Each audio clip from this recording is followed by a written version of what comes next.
Minasan, Konnichiwa. Perkenalkan, nama saya Koma. Nama saya Ita. Kami adalah staf orang Indonesia di Fujiyama JLS. Yeay. Oke, pada kesempatan kali ini kami berdua akan menjelaskan tentang apa sih Fujiyama, kemudian program apa aja sih yang ada di Fujiyama JLS. Tapi sebelumnya kita bakal berbagi rahasia gimana sih caranya berkarir di Jepang. Komangsang cerita dong gimana sih caranya dulu sampai sekarang bisa berkarir di Jepang. So desu ne. Dulu saya itu adalah seorang mantan ryugakusei ya, datang ke Jepang, kemudian belajar di salah satu sekolah bahasa Jepang selama kurang lebih kayaknya sekitar 1,5 tahun ya. Kemudian setelah tamat dari sekolah bahasa Jepang, saya mengikuti sukat-sukat sudo, jadi interview ya kemana-mana ya, ke perusahaan-perusahaan interview. Kemudian ya bersyukur banget saya lulus interview, ada perusahaan yang mau menerima saya ya, tempat saya bekerja sekarang ya. Kemudian di sana nanti kita akan ganti visa, jadi kita mengurus visa ya, kita ganti visa dari visa pelajar itu ke visa kerja. Naruhodo. Terus itu dulu sebelum ke Jepang belajar dulu di Indonesia apa langsung belajar dari nol pas Nihongo Gakonya apa gimana sih? Kalau saya sendiri dulu saya belajar dulu sih sebenarnya. Saya dulu jurusan bahasa Jepang di Indonesia. Kita belajar dulu karena apa? Karena kalau kita sama sekali nggak belajar, nanti takutnya setelah nyampe di sini kita seperti ayam kehilangan induk nanti ya. Kaget gitu dari nol terus mesti gimana bingung gitu ya. Nyari kerja part-time juga susah. Saingan juga banyak. Saingannya banyak ya, nggak cuma dari Indonesia, jadi Iya, dari negara-negara lain benar-benar. juga. Terus setelah itu gimana? Next setelah dapat visa terusan Setelah itu mulai bekerja. Poin penting yang harus diperhatikan untuk memilih atau pada saat untuk belajar di Jepang, sekolah di Jepang itu gimana sih Komang-san? Penting yang harus kalian ingat dalam memilih sekolah bahasa Jepang, tolong dicatat ya teman-teman. Yang pertama itu adalah lingkungan. Ya, lingkungan, baik itu lingkungan belajar maupun lingkungan kehidupan yang nyaman. Misalnya kalau sekolah itu nggak terlalu dekat dengan keramaian karena pasti bising, Nggak terlalu hiruk pikuk rame gitu ya. tapi dia nyamannya apa? Kalau dalam kehidupannya dia dekat dengan supermarket, dekat dengan stasiun. Jadi kalau kita pergi kemana-mana jadi praktis. Ya. Jadi tempatnya fleksibel gitu, kemana-mana juga deket tapi nggak terlalu rame, oke lah. Terus kemudian yang kedua, kalau menurut saya itu support. Yang paling penting itu adalah support dari sekolah, itu baik dari pengajarnya maupun dari staf yang ada di sekolah tersebut.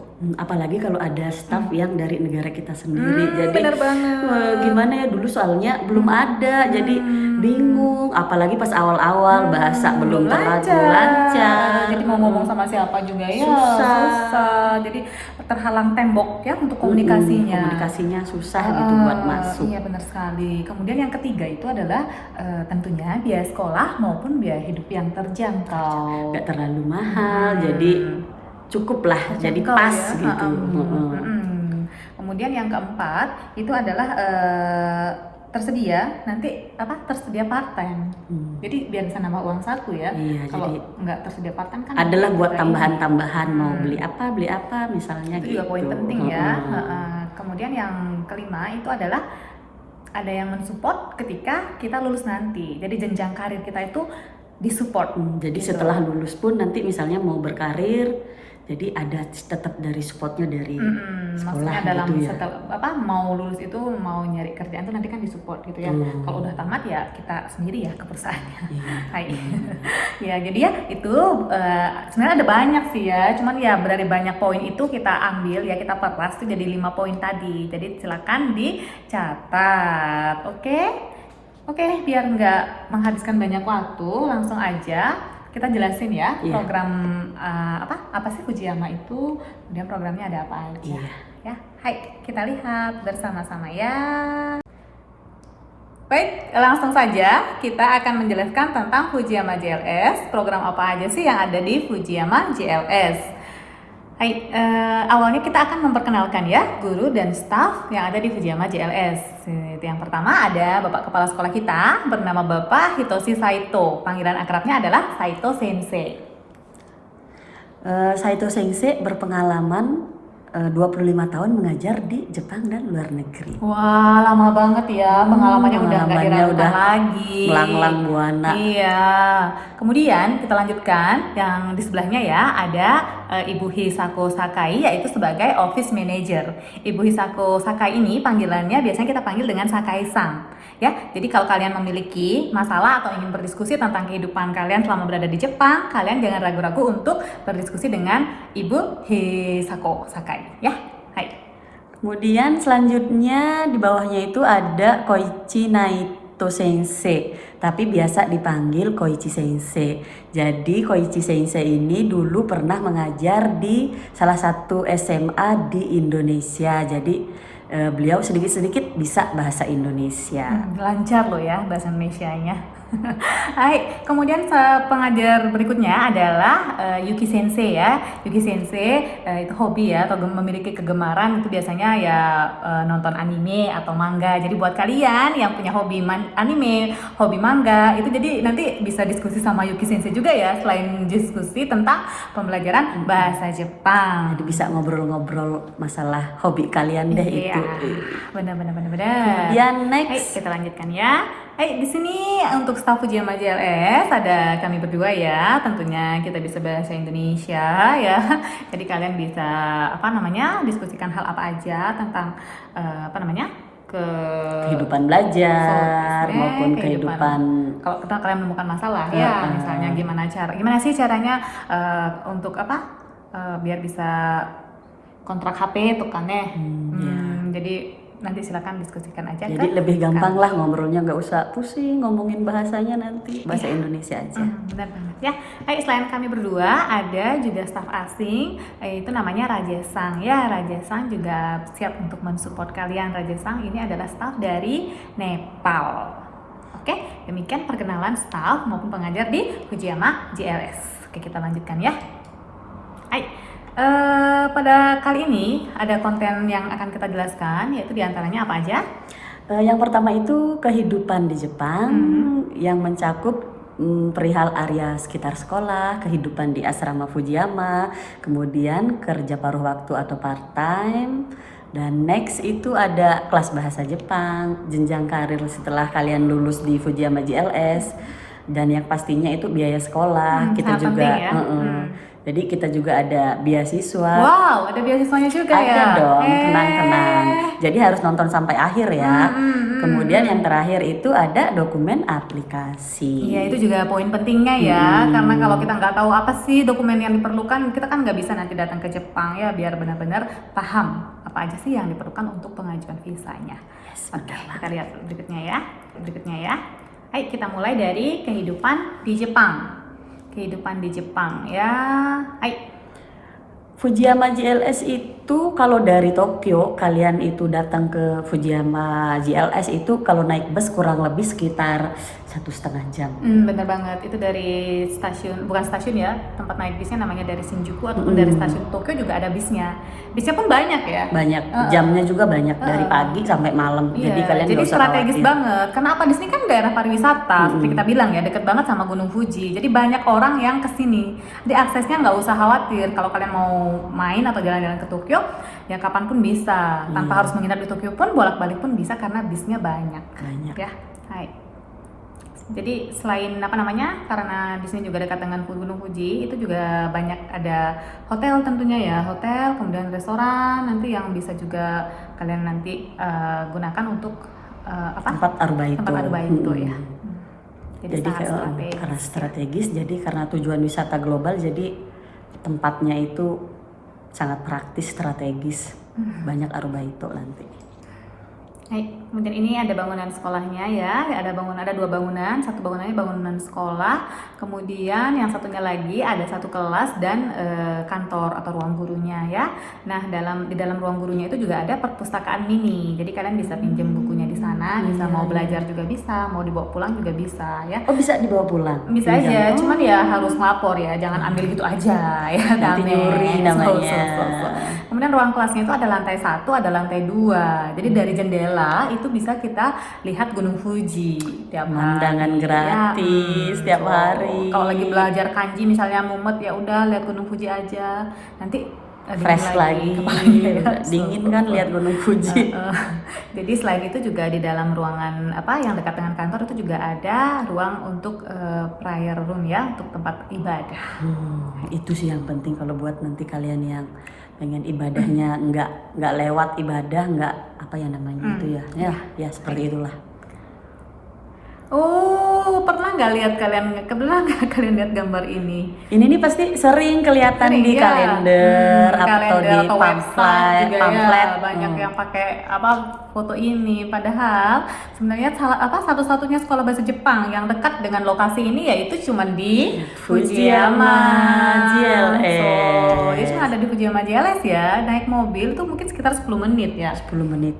Kalau biasanya saya lari ya, saya sering jogging ke sana, itu mungkin sekitar 20 menitan kali ya. Jadi sangat dekat sekali. Jadi kapanpun kalian bisa, dan setiap musim itu pemandangannya pun berbeda. Kemudian karena kita dekat dengan Gunung Fuji ya, itu Gunung Fuji itu ada 5 danau yang mengelilingi Gunung Fuji. Nah, salah satunya adalah Danau Kawaguchiko ya, seperti yang ada pada gambar ya. Jadi Fujiyama JLS itu paling dekat dengan Kawaguchiko. Danau Kawaguchiko ini itu dia paling strategis. Dari stasiun dekat, dari sekolah kita paling kurang lebih sekitar 15 menit 15 kali menit jalan kaki ya. Jadi wisatawan itu mereka paling yang sering datangnya itu ya ini ke Kawaguchiko. Karena aksesnya gampang. Bis juga ada, jalan kaki juga bisa. Kemudian di sekelilingnya juga banyak banget hotel ataupun restoran. Tapi nggak cuma hotel dan restoran ya, kombini juga banyak di sini ya. Iya, kombini ya, yang supermarket, bukan supermarket, apa ya kombini ya?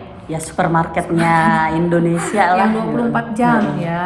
Jadi dia itu selama 24 jam. Jadi tempat aruba itu kalau buat kalian yang mau aruba itu kombini, nggak di hotel atau di restoran pun bisa. Juga bisa. Banyak pilihan sih aruba itunya, ada hotel, restoran. Jadi tinggal kalian pilih dan kemampuannya nanti di mana. Ya, gitu. Kemudian pas musim panas itu juga ada aktivitas yang bisa kita lakukan ya, karena di sekolah kita punya namanya SAP ya. Ini ada SAP, kemudian ada kano juga. Jadi pas musim panas kita pergi ke danau, kita main kano atau main SAP bareng-bareng. Jadi bisa nambah pengalaman baru ya. Kalau pas libur aruba itu tapi ya. Hai, kemudian gimana sih kehidupan di asrama Fujiyama ya? Kehidupan asrama juga sangat penting ya kalau kita memutuskan untuk ryugaku di luar negeri ya. Jadi kita ada 2 asrama sebenarnya ya. Ini asrama perempuan ya. Asrama ini biasanya 1 kamar untuk 3 sampai 4 orang. Jadi share room ya. Share room ya. Dari sekolah kira-kira sekitar jalan kaki 10 menit kali ya. Iya. 10 menit jalan kaki, kemudian naik sepeda mungkin 5 menitan kali ya. 5 menit.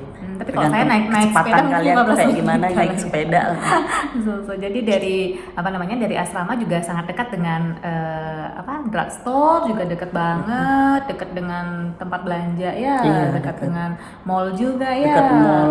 Jadi kurang lebih itu mau kemana-mana kurang lebih 10 sampai 15 menitan. Ke stasiun juga dekat ya. Dekat banget ya, ke stasiun juga dekat banget. Jadi nggak usah naik taksi, naik kereta, itu perlu uang kan ya. Jadi di sini cukup dengan jalan kaki atau sepeda. Jadi kita diajarkan hidup sehat dan hemat ya. Kemudian di asrama ini juga ada kitchen ya. Kitchennya itu udah lengkap ya.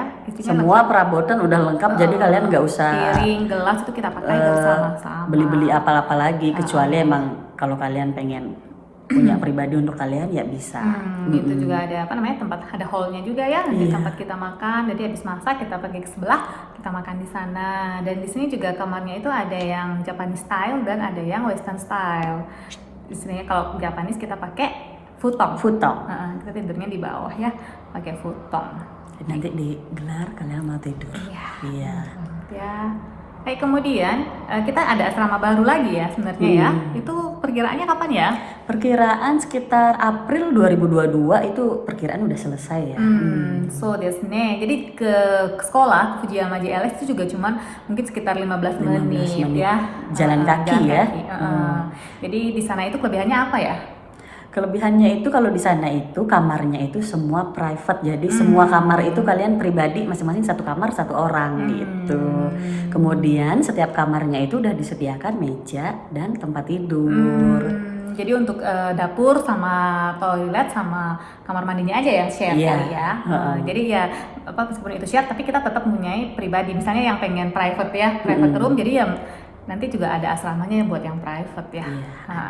Iya, nanti juga tiap kamar kayaknya ada kuncinya juga ya. Ada, jadi aman setiap ya. kamar itu udah punya kunci, jadi sangat aman. Jadi nggak usah takut nanti, kamu nyuri barang aku hilang, itu nggak ada ya. Hai. Kemudian next.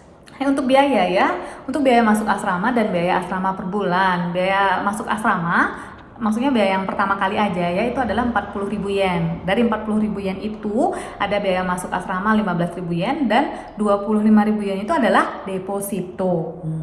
Itu nanti depositnya bakal dikembalikan secara penuh, tapi kalau kalian nggak ada ngerusakin barang-barang atau kamar sebelum meninggalkan asrama ya. Jadi setelah tamat kan kalian harus pindah ya dari asrama. Nah saat itu akan ada pengecekan. Kalau misalnya barang yang nggak ada yang rusak, kamarnya bersih, maka deposit yang 25.000 itu akan dikembalikan sepenuhnya ke kalian. Ya, jadi tapi sebaliknya kalau ininya kotor itu berarti nggak bisa ya. Mungkin aja kurang juga. Nanti misalnya kalau ngurusakin apa gitu ya nanti kurang dari 20 lebih dari 25.000 ya. Jadi kita harus bayar lagi. Jadi tetap harus jaga kebersihan ya. Jadi seperti yang kita sampaikan tadi ya, jadi di kitchen atau di asrama itu sudah dilengkapi dengan microwave, terus ada lemari es juga, peralatan dapur ya, terus mesin cuci, vacuum cleaner dan lain sebagainya. Dan yang paling penting itu adalah free wifi. Ya, jadi ada free wifi-nya. Kalian jangan khawatir, kalian bisa menghubungi keluarga kapanpun ya, tanpa dikhawatirkan oleh sinyal ya. Yes. Hai. Kemudian itu ada kerja paruh waktu atau kerja part time atau arubaito. Itu siswa di Fujiyama ya, siswa kita yang sekarang itu mereka sudah arubaito semuanya. Jadi 100% siswa kita bisa mendapatkan kerja paruh waktu. Misalnya nih, buat kalian yang bahasa Jepangnya belum lancar, memang sih di sini tuh daerah pariwisata, hotel banyak, restoran banyak, kombini ya, atau toko yang 24 jam itu ya, itu juga banyak, supermarket ya. Hanya saja kalau misalnya bahasa kita kurang, mungkin kita untuk mendapatkan pekerjaannya agak susah. Perlu waktu gitu ya. Tapi jangan khawatir, karena kalau memang kita masih kurang bahasanya, di sini juga ada pabrik. Jadi untuk sementara sampai kita bisa kita belajar di sekolah, kita lebih bisa menaikkan kemampuan bahasa Jepang kita bisa arubaito di pabrik juga. Jadi jangan khawatir, untuk arubaito di sini tuh tersedia banyak sekali asalkan kalian mau berusaha. Dan ingat sebelum datang bekali diri dengan bahasa Jepang dulu. Iya, jangan lupa. Itu sangat penting. Jadi sekali lagi untuk tingkat pemula pun ada pabrik nanti sebagai tempat arubaito. Kalau sudah mahir ya mau milih mau pilih bebas, mau di restoran, mau di hotel, mau karena supermarket. Banyak banget dan mereka kekurangan orang. Pilihannya. Tapi jangan kebanyakan arubaito. Ya, ingat belajar ya. Kalian pernah dengar nggak sih apa itu QOL ya kalau kita baca bahasa Indonesia kan ya? Apa QOL itu apa sih? Quality of life ya. Quality of life. Jadi kualitas hidup itu bukan hanya tentang kekayaan finansial ya, tetapi juga tentang bagaimana cara kita mengatur waktu. Jadi ingat jangan cari uang aja, tapi ya akhirnya nanti misalnya kita belajarnya sakit gitu kan, juga ketinggalan, terus malah nggak konsen belajar, terus tujuan kita nyari kesini misalnya belajar bahasa Jepang kemudian nyari N2 misalnya ya, tapi malah nggak ke sekolah, nggak belajar, malah dipulangkan. Itu kan kasihan nanti orang tuanya. Sayang uang, sayang waktu, yang pastinya ya, karena ingat umur kita itu kan pasti akan terus bertambah ya. Betul banget. Dan kalian ya mungkin ya banyak di antara kalian yang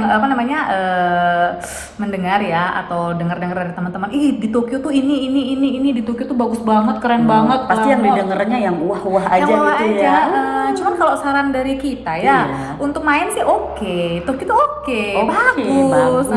Tapi kalau menurut kita untuk main aja sih ya. Kalau untuk sekolah mending cari yang agak di pinggiran, yang ke Tokyo juga nggak jauh dan tidak juga terlalu di pedalaman. Iya, pinggirnya juga nggak yang pinggir banget, jadi masih tengah-tengah strategis gitu. Kenapa? Karena kalau misalnya nih kita pilih, bukan sih menjelek-jelekan ya, jadi bukan, kita hanya memberikan perbandingan fakta aja sih. Dulu kita juga sekolahnya Iya, jadi Pernah kalau ngalamin misalnya kita di soalnya. kota-kota besar ya, seperti Tokyo, seperti Osaka, ya itu kota-kota besar itu kemana-mana pasti kita perlu yang namanya naik kereta. Ya, kalau kita naik kereta, baik itu ke sekolah, ke Aruba itu juga, kalau naik kereta itu pasti kita perlu beli tiket. Ya, nah di sana kita kan sudah pakai uang. Pakai uang, terusan mesti lihat jamnya.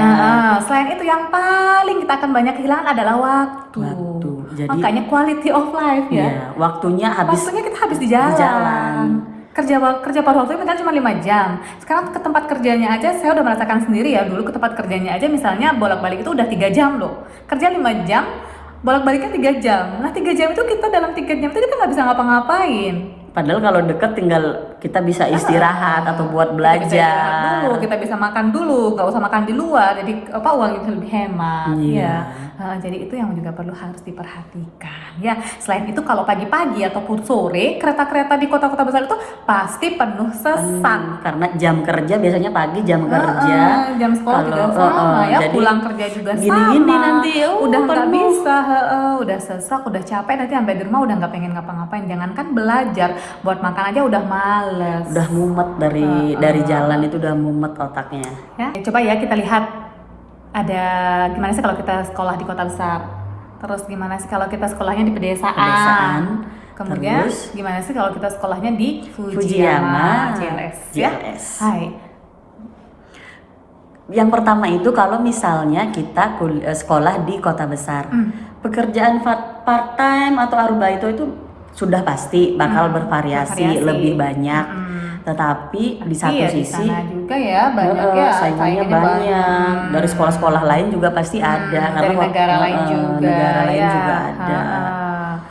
Kemudian ya biasanya sih pada milih malam hari mungkin ya Malam karena hari. apa kalau siang hari atau ini kan pada orang Jepangnya juga yang kerja juga bisa kayak gitu ya. Jadi kalau malam Jadi jadwalnya juga istilahnya rebutan gitu ya, karena ininya juga banyak. Saingannya juga banyak. Pasti semua pengennya yang siang hari gitu. Jadi mau nggak mau kalian kebagian yang malam hari, jadinya milih kerja yang malam hari. udah malam kerja besoknya ya udah pasti belajarnya udah nggak pengen belajar lagi, udah ngantuk. Jadi tidur ya, jadinya nggak ke sekolah atau tidur di sekolah tuh nggak boleh ya, nanti dianggap absen jadinya dan itu mempengaruhi untuk perpanjangan visa kalian selama di sini ya. Kemudian ya bagusnya sih ya memang iya sih wah gitu ya kalau misalnya kalau di kota-kota besar tuh kan wow ada bangunan gedung-gedungnya tinggi, lampunya gemerlapan ya, tapi kan kita kesini tuh buat belajar ya, bukan buat jalan-jalan bukan ya. buat Oke liburan lah kalau kita punya uang lebih ya boleh, nggak ngelarang kita jalan-jalan ya.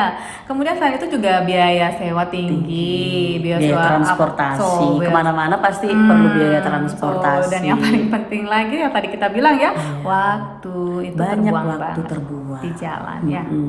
Oke, itu untuk di kota. Terus kalau misalnya di pedesaan, berarti kita milih di desa aja ya.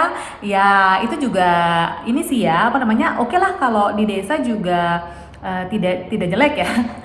Cuman kalau di desa itu kerja part time-nya rata-rata itu pasti pabriknya yang banyak. Pilihannya dikit. Istilahnya pabrik itu mendominasi. Kalau terus-terusan kita oke lah kalau pertama ya kita belum terlalu paham bahasa, oke kita di pabrik. Cuman kalau hanya yang tersedia hanya pabrik, jadi dari masuk sampai kita tamat nanti ya mau nggak mau kita harus di pabrik kerja part time-nya. Jadi nggak bisa berkomunikasi terus karena di pabrik itu kelihatan mata doang ya. Jam kerjanya itu udah harus fokus gitu. Jam kerja fokus dan emang nggak ada ngomongnya tuh, nggak ada, kita nggak bisa berinteraksi langsung dengan customer. Istilahnya kita kerjanya itu sama mesin gitu. Jadi ya cuman kerja doang, mata, tangan itu yang bekerja, jadi mulut diam. Nanti kalau cerewet nanti bisa dipecat ya. Jadi ya kalau part time-nya sih biasanya kalau pagi atau siang hari tuh didominasi sama ibu-ibu ya.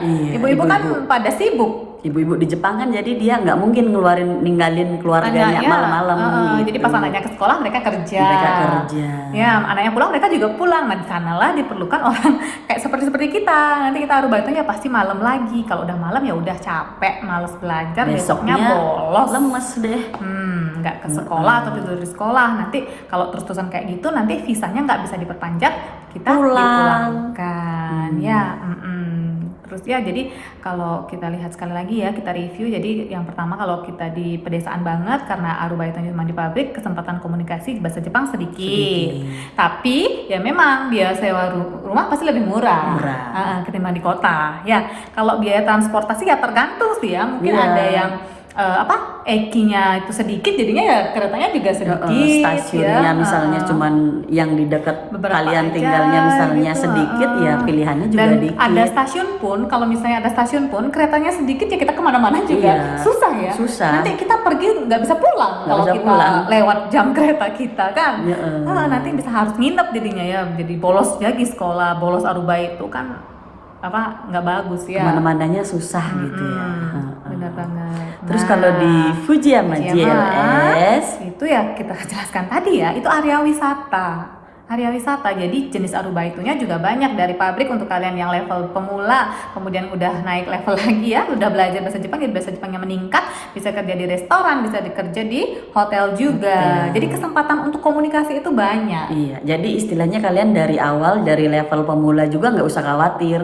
Kalian bisa milih di pabrik dulu, levelnya udah meningkat lagi, kalian bisa pilih lagi mau di hotel, restoran. Kemudian yang paling penting itu juga kita kemana-mana tuh nggak perlu pakai kereta sebenarnya ya. Di sini itu semua bisa jalan kaki ataupun naik sepeda. Dan sehingga lost time-nya, yang kehilangan waktu tadi itu tidak akan kita alami di sini. Iya, jadi memang udah pembagian waktunya itu kita, udah pas banget gitu. Iya, bisa kita bagi-bagi waktunya ya, memang untuk belajar, untuk makan, pulang sekolah, makan dulu, asrama, baru naik sepeda, baru ke tempat kerja Aruba itu misalnya ya. Jadi sekali lagi ya kita review untuk kalau misalnya di Fujiyama nanti ya kesempatan komunikasi bahasa Jepangnya dengan orang itu banyak karena Aruba itunya bervariasi. Kemudian yang kedua, biaya transportasi kita nggak perlu kalau di area sini aja, karena kemana-mana kita cuma perlu naik naik sepeda ataupun berjalan kaki. Ya, kemudian untuk asrama, tempat tinggal, kemudian biaya hidup juga lebih terjangkau. Ya, sekali lagi poinnya adalah di sini daerah pariwisata. Jadi tidak usah khawatir nanti misalnya mau pergi kemana terus nggak ada kereta, nggak bisa pulang, nggak usah khawatir karena banyak sekali ya, ada bis, ada kereta. Hemat juga waktu, hemat uang. Iya, hemat energi juga ya. Hai. Apalagi yang kurang coba? Ya, jadi silahkan dipikirkan kembali ya. Kemampuan bahasa Jepang yang praktis. Kelas bahasa Jepang di Fujiyama JLS itu ada 2 kelas, yaitu kelas pagi dan kelas sore. Kelas pagi itu mulainya jam berapa ya? Kelas paginya itu mulai dari jam 9 pagi sampai jam 12.20 siang. Kemudian yang kelas siangnya itu mulai dari jam 1 siang sampai jam 4.20 sore. Oke. Jadi satu lagi ya, sebelum kalian mendaftar ke Fujiyama, jadi kalian belajar bahasa Jepang dulu di Indonesia ya. Kalian belajar bahasa Jepang dulu setidaknya ya minimal 150 jam, sehingga kalian saat tiba di Jepang tidak akan merasa kesulitan dalam berkomunikasi ya. Dan juga kita nggak akan sulit dalam mencari Aruba itu atau kerja paruh waktu. Ya, hai. Kemudian salah satu kelebihan Fujiyama JLS lainnya adalah dalam hal melatih wawancara. Wawancara itu akan mengubah hidup Anda. Karena apa? Karena saat mencari pekerjaan itu pasti awali dengan wawancara. Ya, jadi jangan khawatir. Karena apa? Karena Bapak Kepala Sekolah kita, ya, Saito Sensei, beliau adalah seorang penerbit buku, ya, buku shadowing namanya. Jadi buku shadowing itu berisi tentang buku teks bahasa Jepang, ya, ada beberapa bahasa juga ya, diterjemahkan dalam beberapa bahasa juga, termasuk bahasa Indonesia. Jadi di sana ada latihan wawancara saat kita misalnya mencari Aruba itu, kemudian melamar pekerjaan, ya. Jadi nanti akan dilatih dengan buku shadowing tersebut. Kemudian aktivitas yang bisa kalian lakukan selama di Fujiyama JLS. Jadi itu ada saat musim panas misalnya kita bisa pergi hiking ya, ke gunung ya, karena di sini Gunung Fuji gunung yang paling tinggi ya. Gunung yang paling tinggi ya, nanti bisa naik Gunung Fuji, ataupun di sekelilingnya itu juga ada gunung-gunung yang lebih rendah daripada Gunung Fuji ya. Jadi hiking itu yang nggak kuat jalan bisa hikingan misalnya ya, atau naik staf misalnya, atau naik kano, atau kita mau nyoba ini apa ya olahraga yang ini tuh Kendo. Kendo, iya, kendo ya, kita bisa coba kendo, kemudian mau pakai kimono, kemudian nulis kaligrafi, nulis kanji di baju Di t-shirt ya, jadi di kalian kaos bisa kita tulis sendiri, di kanji sini, kesukaan berkreativitas. kalian. Jadi banyak sekali aktivitas yang bisa kita lakukan selama di Fujiyama JLS. Kalau misalnya liburan juga, misalnya kalian pengen liburan ke Tokyo bisa. Ya, yang penting ada uangnya ya. Iya. Kalau transportasi atau apa ya praktis banget. Jadi nggak usah nginep pun bisa pergi bolak-balik. Balik 1 hari bisa. Iya, jangan banyak-banyak nanti pusing ya. Iya. Hai. Next. Hai, ini juga sangat penting ya. Pastinya kalian bertanya-tanya, nanti kalau setelah saya lulus gimana? Bisa langsung mau misalnya bagi yang mau kerja kerja, nggak? bisa kerja enggak gitu kan ya. Jadi jenjang karir setelah lulus itu juga sudah kita pikirkan ya di sini ya, kami pikirkan di sini, yaitu sebenarnya ada 3 pilihan utama yang bisa kalian pilih. Dan sesuai juga dengan kondisi kalian di Indonesia dulu ya. Misalnya kalian ingin bekerja itu dengan sekarang ya dengan visa Tokutegino atau SSW ya, SSW itu, kemudian yang kedua melanjutkan ke sekolah kejuruan keperawatan misalnya. Kalau kejuruan keperawatan kita di Fujiyama itu ada beasiswanya loh. Ada beasiswa. Iya, ada beasiswanya ya. Kemudian kalau yang ketiga misalnya melanjutkan ke universitas atau ke sekolah kejuruan lain sesuai dengan minat kalian. Minat masing-masing. Itu juga bisa ya.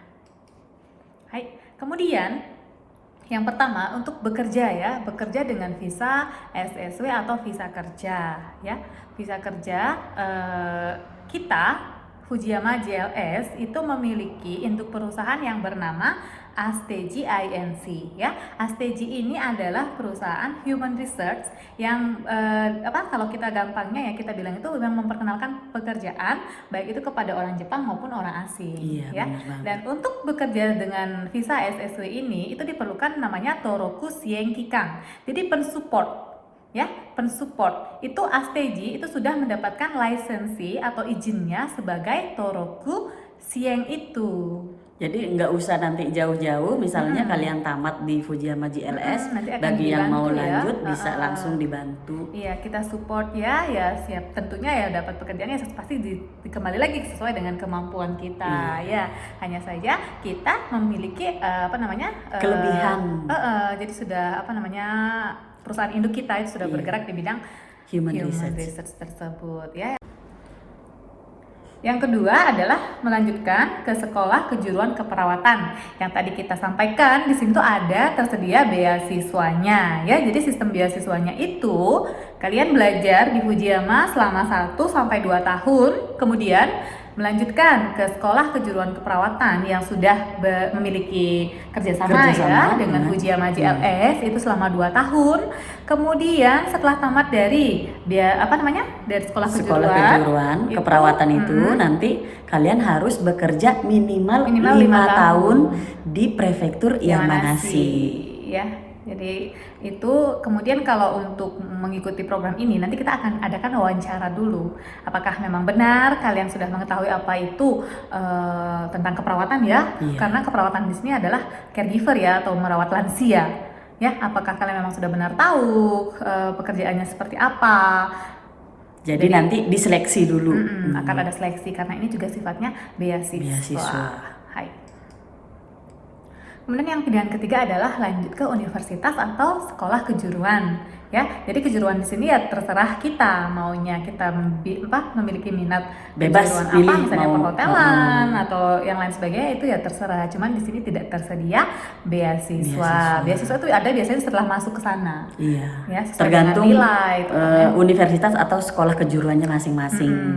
Dan jangan khawatir juga karena Fujiyama JLS juga memberikan dukungan untuk kalian yang ingin melanjutkan ke universitas. Karena apa? Karena kita juga memiliki kerjasama dengan beberapa universitas yang ada di Jepang ya. Misalnya ya ada Okayama University itu ada di Okayama tempatnya ya. Kemudian ada Chiba, di Chiba juga ada. Kemudian ada Nippon Omotenashi Senmongakko ya kalau mau lanjut ke perhotelan misalnya itu ada di Gunma. Dan masih banyak ada universitas-universitas atau sekolah kejuruan lainnya yang sudah bekerja sama dengan Fujiyama JLS. Kemudian yang selanjutnya yaitu biaya sekolah. Biaya sekolah dan biaya asrama. Ya, biaya sekolah kita memiliki dua program ya, program panjang kita memiliki dua program, yaitu ada program panjang selama 2 tahun dan program selama 1,5 tahun. Nah, untuk program 2 tahun ya, itu pembayarannya itu bisa dicicil sampai 4 kali. Dicicil 4 kali ya. Jadi ada 4 kali pembayaran. Itu total biaya belajar sekaligus biaya asrama untuk program 2 tahun itu adalah 2.108.500 Japan yen ya. Jadi dari total biaya tersebut itu sudah termasuk biaya sekolah selama 2 tahun. Kemudian biaya asrama, kemudian biaya buku, kemudian biaya asuransi internasional, dan tentunya ada free wifi-nya juga ya. Kurang apa lagi coba ya, sudah semuanya include di total biaya tersebut. Dan pembayarannya bisa dilakukan selama 4 kali, dibagi menjadi 4 kali 4 kali cicil. 4 kali cicilan sesuai dengan ketentuan yang sudah ada ya. Hai. Kemudian next. Kemudian untuk yang 1,5 tahun itu juga sama ya. Jadi untuk 1,5 tahun karena bisa dicicil selama 3 kali. Ya. Jadi itu sama, bisa dicicil selama 3 kali dan itu sudah termasuk biaya sekolah, sama seperti yang 2 tahun tadi, sudah termasuk biaya sekolah, selama asrama, asuransi internasional, biaya buku dan free wifi. Iya, ya. Jadi pembayarannya dilakukan selama 3 kali untuk program 1,5 tahun. Hai, berikutnya adalah beasiswa program keperawatan. Mungkin ini yang sudah kalian tunggu-tunggu ya semuanya ya. Jadi kita di Fujiyama memiliki program beasiswa keperawatan. Nah, beasiswa keperawatan ini adalah beasiswa yang berjenis pinjaman. Jadi selama kalian belajar di Fujiyama itu 1 sampai 2 tahun, itu kalian akan mendapatkan beasiswa ya. Kemudian apabila kalian setelah lulus dari Fujiyama melanjutkan ke sekolah kejuruan, dari beasiswa yang dikeluarkan kalian akan dibebaskan pembayaran sebesar 360.000 yen. Ya, jadi dari seluruh total beasiswa yang dikeluarkan selama kalian belajar di Fujiyama, kalian mendapatkan potongan 360.000 yen apabila kalian melanjutkan ke sekolah kejuruan yang sudah bekerja sama dengan Fujiyama JLS. Kemudian kalian lanjut belajar di sekolah kejuruan itu selama 2 tahun ya. 2 tahun di sana juga ada beasiswa, dan setelah tamat apabila kalian bersedia bekerja selama minimal 5 tahun di prefektur Yamanashi ya sebagai perawat lansia atau caregiver, maka beasiswa yang dikeluarkan saat di sekolah kejuruan itu akan digratiskan atau jadi zero. Jadi 0. Tapi beasiswa yang dikeluarkan di Fujiyama itu tetap harus kalian bayar. Setelah dipotong 360.000 yen dari jumlah total beasiswanya. Kemudian mengenai pembayaran biaya sekolah saat menerima beasiswa itu rinciannya kalian bisa lihat langsung di layar. Itu totalnya untuk yang program 1,5 tahun total setelah dipotong biaya beasiswa itu sekitar sebesar 952.000 Japan yen. Itu sudah termasuk biaya sekolah, biaya asrama, asuransi internasional, kemudian biaya buku dan free wifi. Kemudian untuk yang program 2 tahun itu totalnya sebesar 1.268.500 Japan yen. Itu setelah dipotong dikurangi biaya beasiswanya. Itu sudah termasuk juga sama dengan yang 1,5 tahun. Itu sudah termasuk biaya sekolah, biaya buku, biaya asrama, asuransi dan free wifi. Jadi sekali lagi ya, jadi selama kalian belajar di Fujiyama itu beasiswa yang dikeluarkan itu akan dibayarkan dalam bentuk pengurangan langsung ya. Jadi dalam bentuk pengurangan langsung, jadi bukan uang yang diserahkan ke kalian, tapi nanti akan langsung biaya belajar yang harus kalian bayar dikurangi, dan jumlahnya tadi sudah disebutkan oleh Ita-san ya. Kalau misalnya kurang jelas bisa dicek lagi di layarnya ataupun langsung ditanyakan ke kami di sini. Iya. Syarat dan kondisi pelamar itu yang pertama, seseorang yang memiliki kemauan yang kuat untuk belajar bahasa Jepang serta kedepannya ingin bekerja di bidang caregiver atau perawat lansia minimal selama 5 tahun. Yang kedua, pendidikan terakhir minimal SMA atau sederajat. Kemudian yang ketiga, telah belajar bahasa Jepang selama lebih dari 150 jam. Kemudian yang keempat, ini sangat penting, sponsor memiliki saldo minimal 1.500.000 Japan Yen. Kemudian yang kelima, usia maksimal 25 tahun. Jadi usia maksimalnya 25 tahun ya. Dan mungkin yang keempat juga ya, sponsor itu harus memiliki saldo di bank dan bisa membuktikannya. Karena itu nanti diperlukan dalam pengurusan dokumen. Baik, jadi ini ya kalau misalnya yang belum tahu terus perawat lansia itu kerjaannya seperti apa sih ya. Jadi bisa ada bayangan sedikit ya. Jadi membantu mengurus para lansia, misalnya memandikan, membantu ke toilet, kemudian ngajak jalan-jalan, bersih-bersih. Tapi tidak hanya ini aja. Kita juga harus membuat laporan tiap harinya. Jadi tidak hanya fisik, tapi kita juga memakai ini untuk bekerja. Hai, berikutnya perihal pengembalian beasiswa ya, seperti yang saya sampaikan tadi, beasiswa ini bersifat beasiswa pinjaman. Jadi yang namanya pinjaman tentunya harus kita kembalikan ya. Hanya saja untuk pengembaliannya itu kita ambil 3 model di sini ya. Kita ambil contohnya aja biar gampang ya. Misalnya itu model standarnya. Nah, kalau yang standar nih ya, misalnya siswa program studi ya 2 tahun ya. Misalnya kita ikut program studi di Fujiyama yang 2 tahun. Nah, yang 2 tahun setelah lulus dari sekolah kejuruan atau keperawatan, itu setelah lulus dapat kerjaan. Nah, per bulan itu bisa dicicil sebesar 15.000 sebanyak 32 kali. Jadi cara pengembaliannya ya. Kemudian untuk program 1,5 tahun itu dicicilnya 15.000 yen per bulan itu selama 20 kali. Ini model yang standar ya. Jadi kalian masuk Fujiyama, belajar 1-2 tahun, lanjut sekolah kejuruan. Jadi karena lanjut ke sekolah kejuruan kalian mendapatkan potongan sebesar 360.000 itu.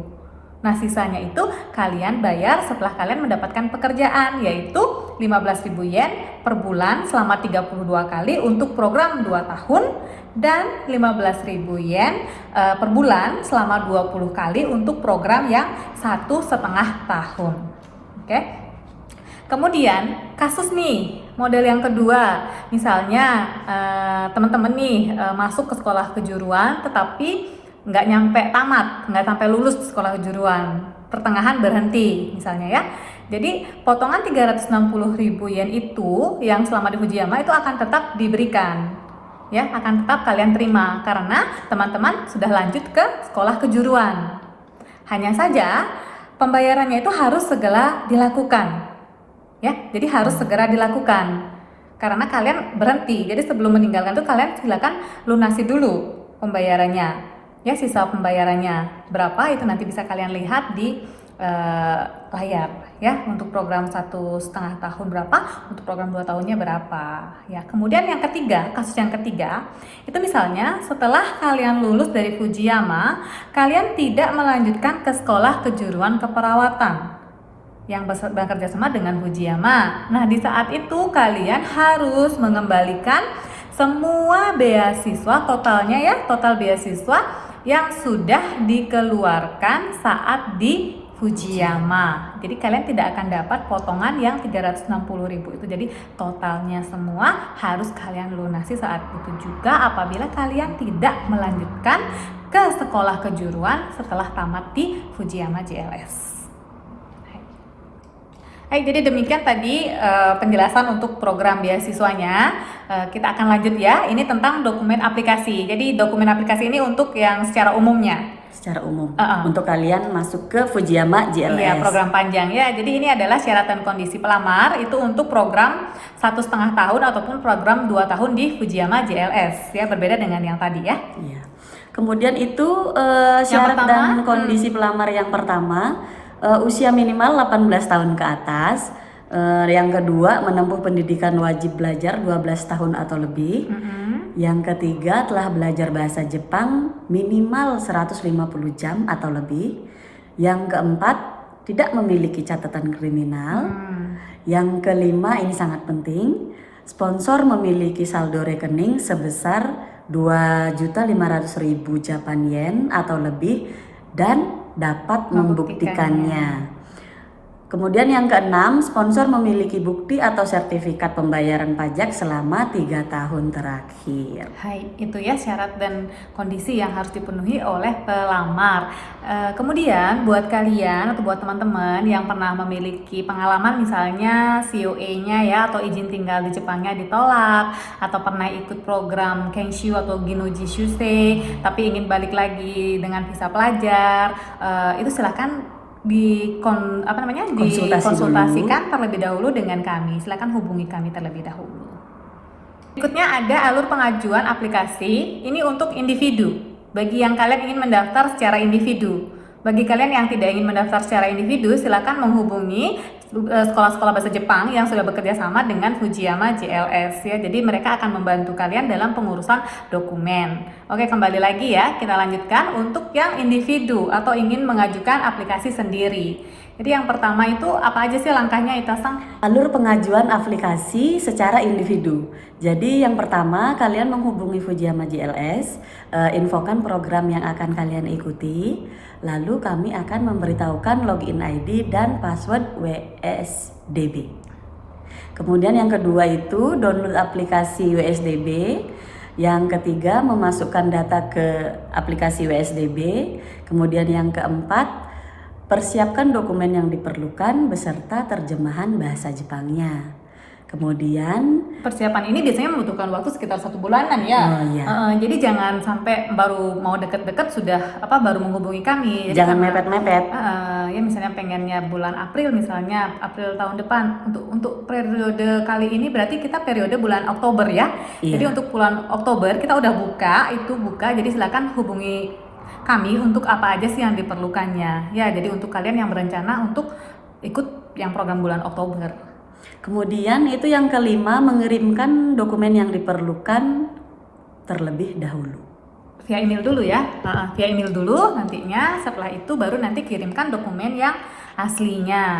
Nah, perlu kalian ketahui, WSDB itu mungkin mungkin teman-teman pada baru dengar ya. Jadi itu adalah aplikasi. Aplikasi itu juga nanti dia gratis. Jadi tenang saja, nanti apa itu aplikasi WSDB dan lain sebagainya, bagaimana cara memasukkan data dan lain sebagainya bisa nanti hubungi Fujiyama JLS. Hai. Baiklah, demikian penjelasan kita untuk hari ini. Semoga info yang kita sampaikan dapat bermanfaat bagi teman-teman yang sedang kebingungan dalam memutuskan untuk mencari sekolah bahasa Jepang yang tepat atau pas buat kalian semuanya. Jadi untuk teman-teman yang ingin mendaftar atau masih ingin bertanya perihal info, silahkan hubungi kami itu via email di fujiyamajls@gmail.com atau via Facebook atau Instagram itu di Fujiyama JLS. Baik teman-teman, kami tunggu di Fujiyama JLS.